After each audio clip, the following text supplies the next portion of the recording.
कियारा में डलवालू जोरानवा नसलू बरतनवा ए गोरी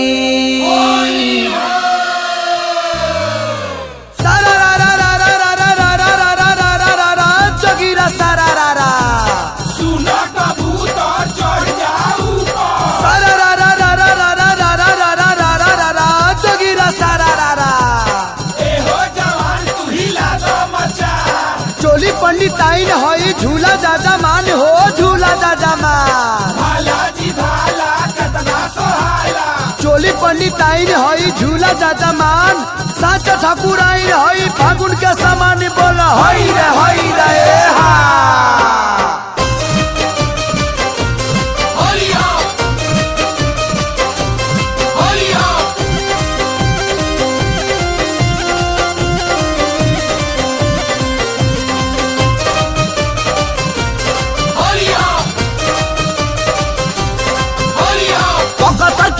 इनके नदिया मंगावालू बलिया में जादो जी से दूधा दुहावा वालू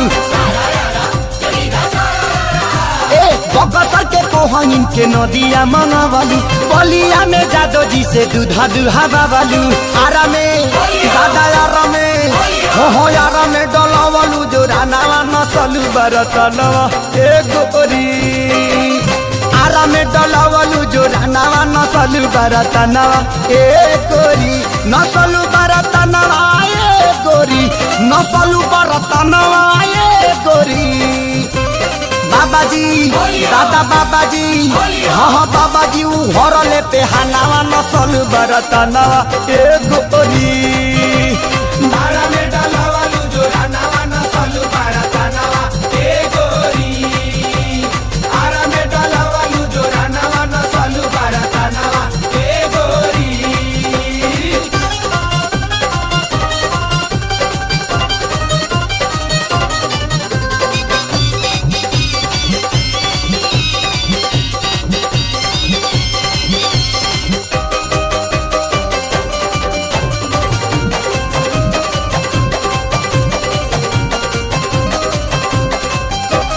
गैलू सासाराम डुमारा ए सुगनिया बहनी बनौल ताहार भभुआ मोहनिया ए गैलू सासाराम डुमारा ए सुगनिया बहनी बनौल ताहार भभुआ मोहनिया देखवलू खजाना ए गोरी देखवलू खजाना ए गोरी पटनों से दादा पटनों से ले हलू बयानावा नसलू बरतनवा ए गोरी आरा में डलवलू जो रानावा नसलू बरतनवा ए गोरी आरा में डलावालू जो रानावा नसलू बरतनवा ए गोरी आरा में डलावालू जो रानावा नसलू बरतनवा ए गोरी होलिया होलिया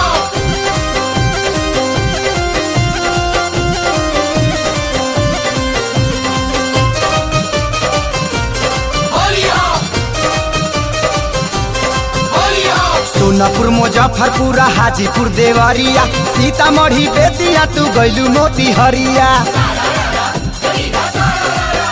ए सोनापुर मुजफ्फरपुर हाजीपुर देवरिया सीतामढ़ी बेतिया तू गैलू मोती हरिया मानल नहीं मनवाए गोरी मानल नहीं मनवाए गोरी सतर घाट दादा सतर घाट में सहलू गजनवा नसलू बरतनवा ए गोरी गोपालगंज में सहलू गजनवा नसलू बरतनवा ए गोरी आरा में डलावालू जो रानावा नसलू बरतनवा ए गोरी आरा में डलावालू जो रानावा नसलू बरतनवा ए गोरी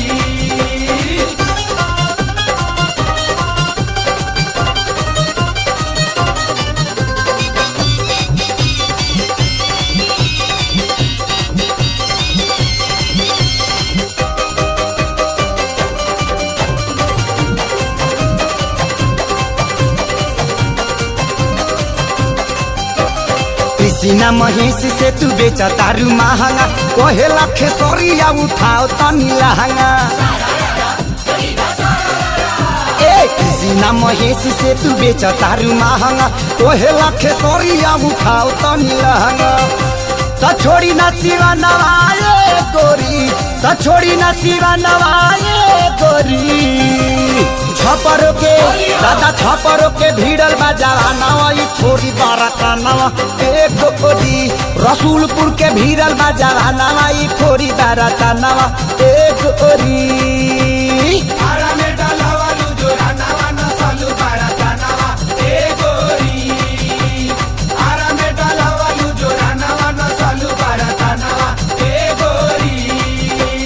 बकतर के कोहइन के नदिया मंगवालू बलिया में जादो जी से दूधा दुहा बाबालू आरा में दादा आरा में हो आरा में डलवालू जोरानावा नसलू बारातानावा ए गोरी आरा में डलवालू जोरानावा नसलू बारातानावा ए गोरी नसलू बारातानावा ए गोरी नसलू बारातानावा ए गोरी बाबाजी दादा बाबाजी हाँ बाबाजी उ घर ले पे हनावा नसल बरतनवा ए गोरी।